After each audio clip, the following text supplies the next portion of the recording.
بسم الله الرحمن الرحيم كلانتي وعن او وناكسن dhegeystayaal ku soo dhawaada sheekadii taxanaha ahayd ee dib iyo dheef jacayl amraniyadu kukubuka indhuhuna dartaa ilmaynayaan fikradda iyo tehraaca sheekadani waxaa iska leh mukhtaar cabdi iska iyo qoraasare cabdinaasir axmed xasan cabdinaasir fantastic ha ka reebin tabintii anigoo ah cabdinaasir axmed xasan cabdinaasir fantastic ee qaybtii labaad ee sheekada waxa ay noo joogtay saaxib adana soo boqoday labada xab canjarada cunaan macariir nugu gilirta aad ka shakiye ما صاحب إيمان كاس كسرين صاحب واحد مجرد إيمان كاس كسرين صاحب ويا كل واحد حافظ ربعنا وضعنا saaxib waxaas kaftan waxa u bixin xabad canjaraha oo qaleel waa heli hadaa joogto xataa وصاحب حافظ عن تلا غلينا ما صاحب تلا كون قناع سنة صاحب ay saaxib ma sadda qaar ku urdeeyna duluf waa ku guuleystay in saaxiibkiisa uu ka mid noqdo dhalinyarada ku nool guriga oo ayagu qudheedu ay yihiin dad meel waayay oo gurigani maciin soo biday gurigan ayaa waxaa ku nool dad ka kooban aabe hooyo iyo gabadhooda iyo sidoo kale marti iyo shaqaale waana guri laga taxgeliyo dadka dhibaataysan isla markaana meel waayay mubaarak hamiinkii dhallinyaradii ayuu iskala jiifsaday markii subaxii la gaaray xilliga quraacda ayaa amran oo ah gabadha ay dhashay maamada guriga leh ayaa waxay bilowday inay quraacda dadka u qaybiso waxayna u yeertay fay oo guriga shaqaale ka ah si ay dadka quraacda ugu geygeyso way kana diyaaris maxay shaqaalahan maxay isku madaadanaysaa iyada dhan si kale u dhaqmaysaa maxaa waa midaan aniga markii hore aan soo wadanay qaldanaa kaale dadka wiilashana quraacda u geey hooyo aabana quraacda u geey martidan noo fadhidan kaale quraacda u geey qosh mashmad daran baa tahay way mudan oo geenaya saas oo dhan ay ugu qeylin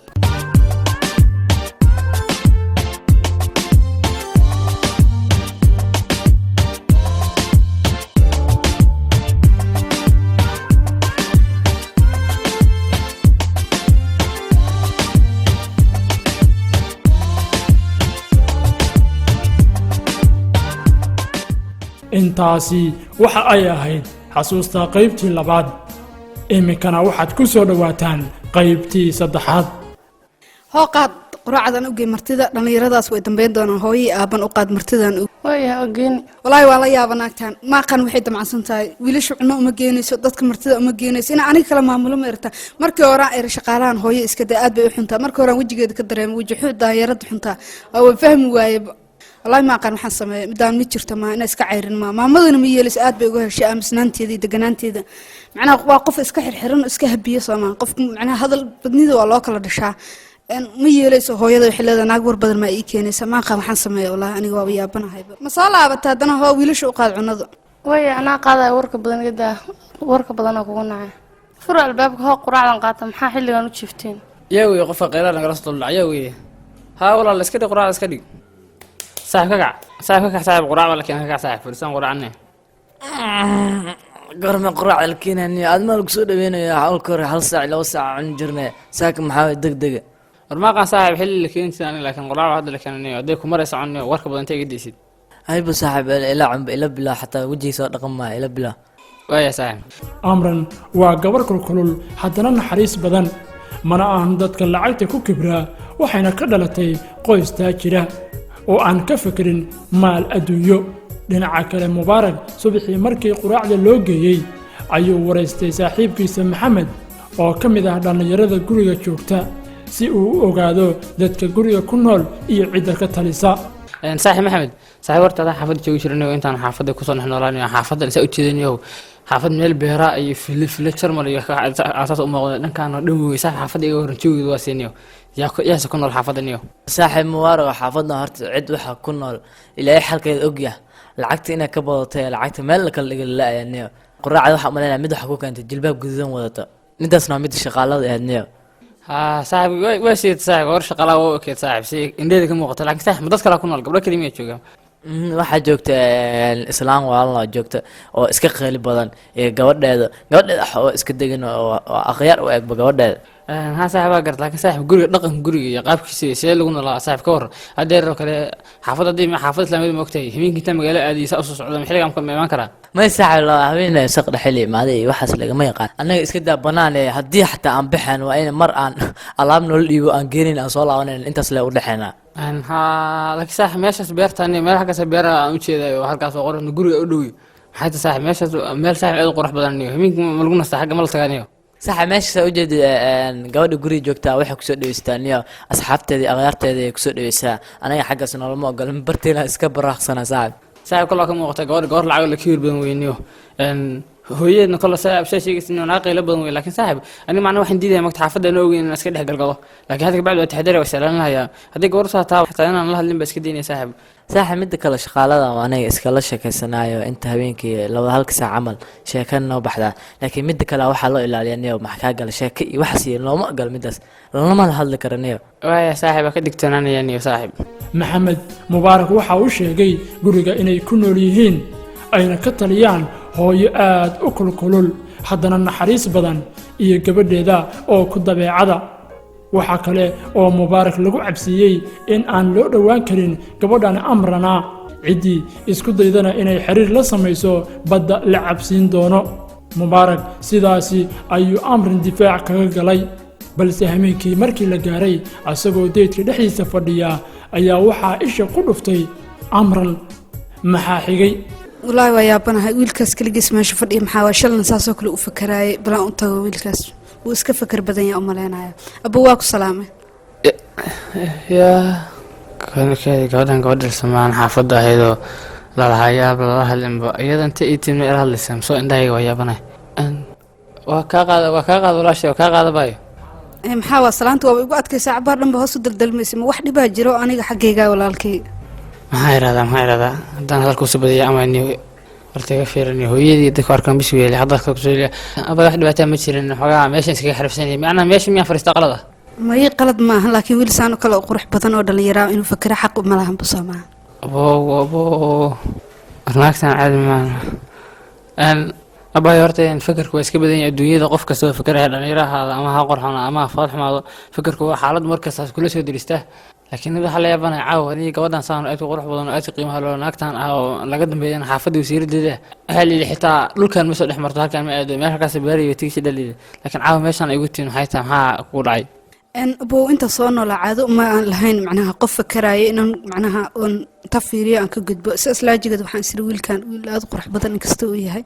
bal fikirka iyo ra'yada uu qabo xunxun la qaybso maya bay fikirkan waxaan waa iska jiraan waa iska xal adduunyo oo aniga xaga arrimaha iska ka furan iska dhibaato waan iska dhibaataysan bahay kala xaafadii macnaha saa ku imid u jeedaan xaafad hadda ku soo biiray marka fikirkan kala wala iska qeeriya anna waa iska xal adduunyo wax dhibaatana ma la leeftay waxa dhibaato oo arag marka abay waa iska sii baxaya hayo walaalkay markaan sarkeena wariga tagri waa yaabe war maanta waa la qabtay bismillaah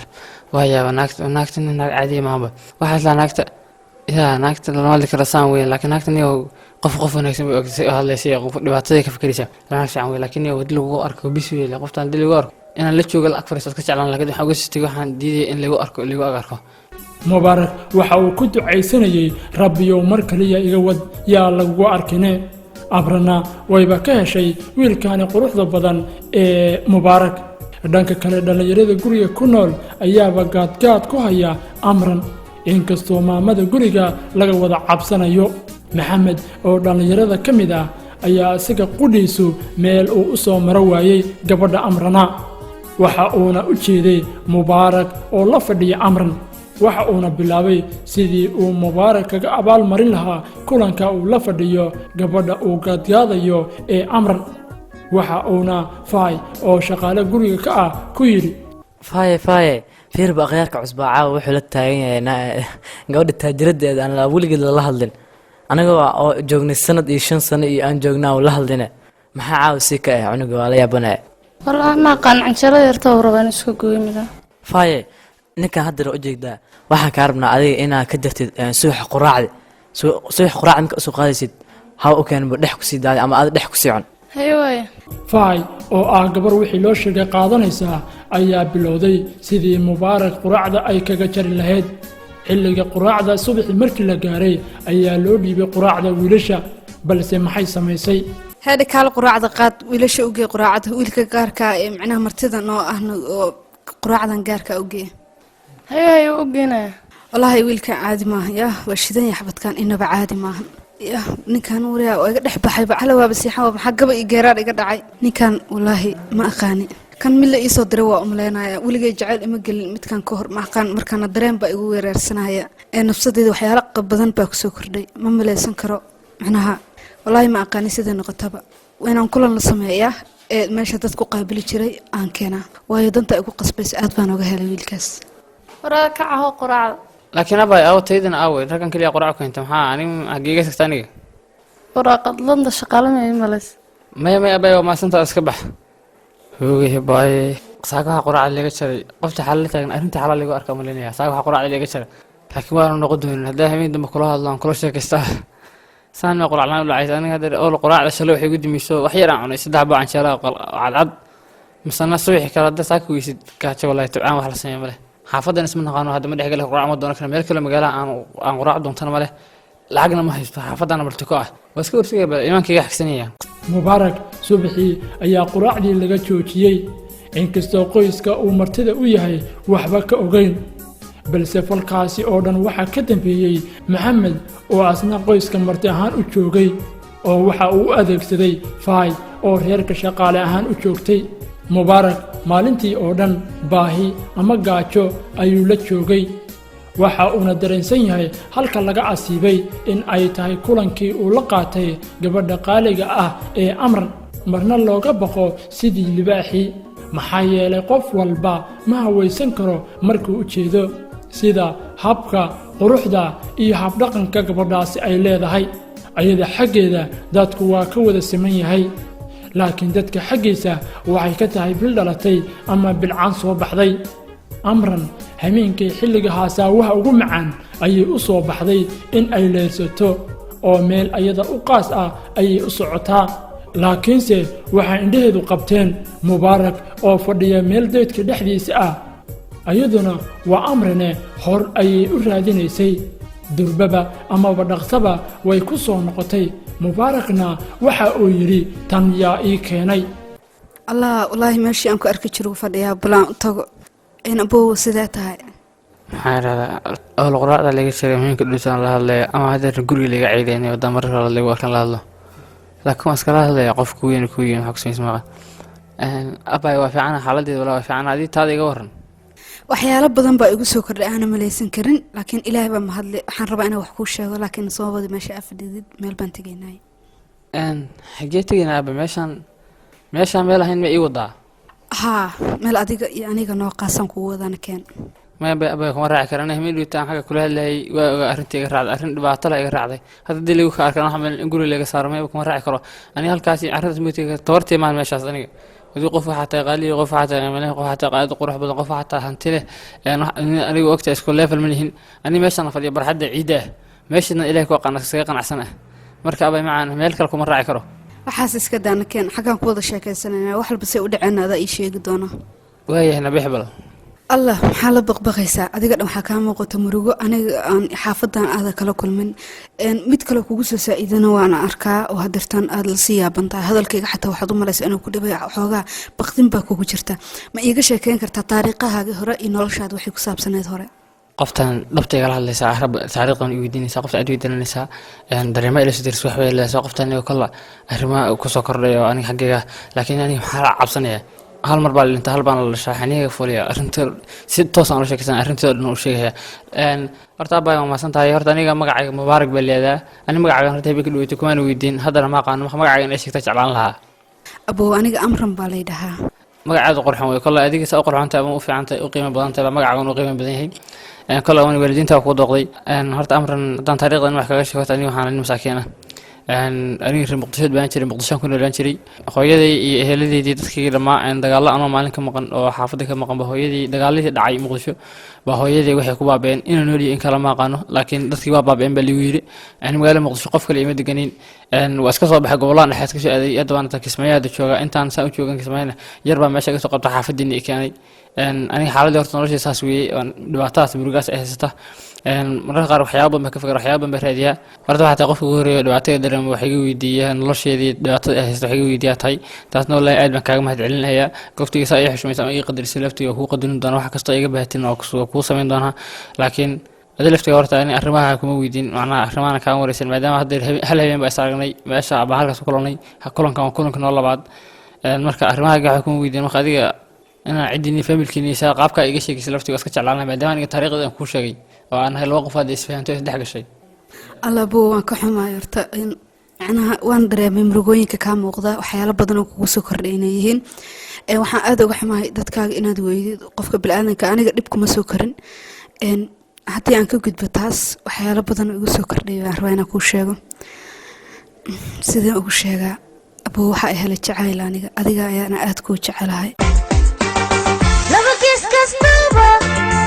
sideenna gudubon gudaha la duco gacaliyo xigaal duudkooda suray gabar yahay kalgacal nafta wuxuu gubaa goni iyo markuu gaar kugu yehe gariyeyogo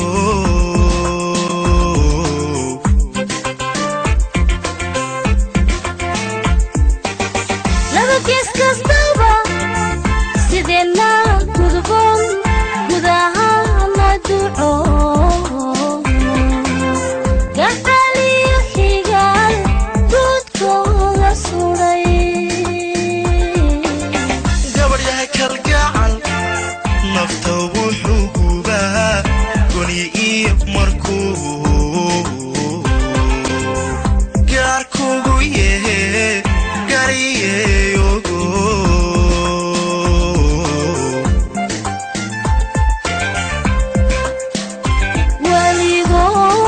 weligood galaadi kama gagaxde weligood galaadi kama gagaxde goortaan ku helay gocashab ka baxay goortaan ku helay gocashaba ka baxay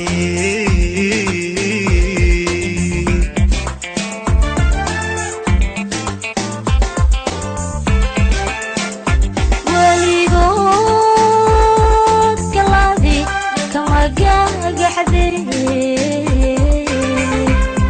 weligood galaadi kama gagaxde goortaan ku helay gocashab ka baxay goortaan ku helay gocashaba ka baxay loo baayey war midaan midii hore ka tagay bilaaya madax la galba jacayl ah ilaa ma run baa mariya ama waa ku jeclahay wallaahi arrin la yaab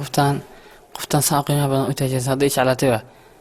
laakiin yaa amalina qoftan ishirqooleysa amalina xaafadda in laga cayday rabto awal baan gaajo u baqtiyo aan baaba'ay hadda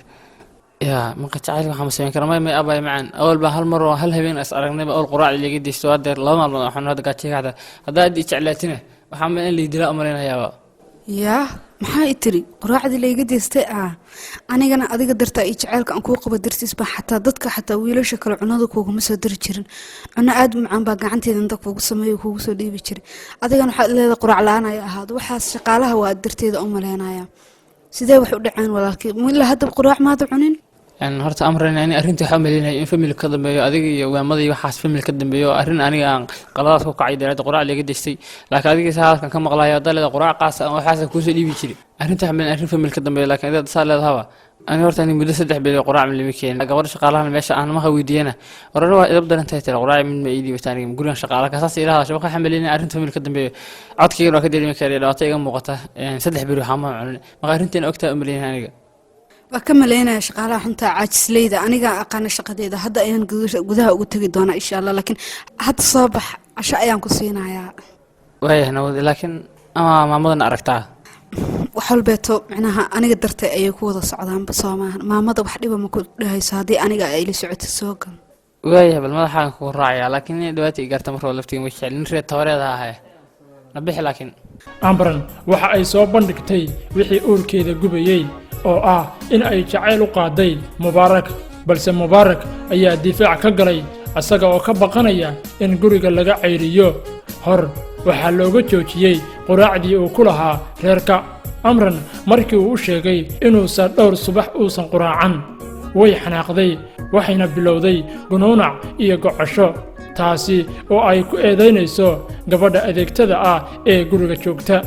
amran waxay mubaarak geysay jikada casho ayay ka soo dharjisay kadibna waxay qaylo iyo hadallo kulkulul u taanaysay gabadhii adeegtada ahayd ee fay wasaqada xunta ana aqaana waaba tanaan oo wasaqadii xunta hilfaha leenaaya maxaa wiilka quraacda ugu geyn weysa marka dhex ka daadinaysid ani adigu waa isfahansanaa oo bahooya ay ka keento maahan markii hore aan ogaa inaad aad u akhlaaq xun tahay bilaan shaxad baa tahay sidaadaba jecelkeyga meel cilla ayuu ku qaday anigana subax walba dartiis ayaan jikada u soo galay wax dhici kara ma tahay waxaas naayahay naayin badan ba ku dulqaadan hadda ka bacdan kuma dulqaadan oo bahooyada ay ka keento mana jeclaan inaa cid islam gurigeeda ka shaqeeyo أنا أقانا شقادة مركي اللي إيكا كينا عاتبا هالجدي أهل فهلي وأقانا شقادة قف ولت مكو أديك سنة هويا يا أنتي أيضا نصو هاللي أول بأيضا إيكا كنتي قف عنده نكدر جنا وأقانا سيد الله قلانيجا هويا أيان روا مانتي هويا هاجي ودي محمد أنتك سواله هوي waxaa soo waal wallahi dhiigayga meeshu maray ma ogaan kari xaq miya hooyo dad gurigeena ku nool in qaarna quraacda loo geeyo qaarna laga qadiyo gabadheedu kuma fahmin waa maxay maxaa dhac dhibka jir waa maxay waa iyaasa loo diiday quraacda iyaasa qaar la siiyay hooyo wiilkii gadaal ka yimid ayaa quraacdii loo diiday wiilashii kale labadii wiil oo la joogtana way u geysay waa shaqaalaha xunka awalba adaa keena aad bay u akhlaaq xuntaa hooyo xaqna ma ahan sidaas bilaadanka lagula dhaqmo gabadheedu laakiin gabadhaad shaqaalada gabar maskiin ah ka deganaana waa ku ogaa waa maxay waxa soo wajahay oo sidaan dhan yeeshay aad bay u akhlaaq xuntaa hooyo adiga jikada waxba kama ogid laakiin anaa wax ka og laakiin gabadheedii wiilashii ka soo horeeyay waxay joogeen muddo sanad ka badan sidaas ay tahay hadana maalina waa loo geen jiray maalina waa laga deysan jiray mana aadan gubin jirin waa maxay wiilkan gadaalkii muxuu dheeray wiilashii kaleeta waxba ma dheera hooyo macanto laakiin bilaadanimada in la fiirshaa fiican dad gurigaaga ku wada nool marti ku ah qaarna in wax la siiyo qaarna laga deysto macnaha kuma jirto dastuurka iyo xuquuqda intaba maama intaasaan ka gubanaya aniga gabadheeda hadartan aniga waa daalanaa shaqaa ka imaada marka adiga gabadhii shaqaalaha iyo wixii guriga jooga waxa ka yeeleedba ka yeel aday ku jirtaa gabadheedii maama intaasaa kaa sugaya anaa aqaana naagta xunta hilfaaleyda shaqadeeda iska daa maama okay gabadheeda amran hooyo ayay u tagtay waxayna u soo fasaxday inay waxay rabto ka samaysan karto gabadha adeegtada ah ee guriga joogta amran waxay u soo dhaqaaqday jikada kadibna waxay tiri aawa tii xunta shaqaalaheed faayay lagu sheegay haa jikada dayse wax cunto irayday mid ma kuu sheegaa ha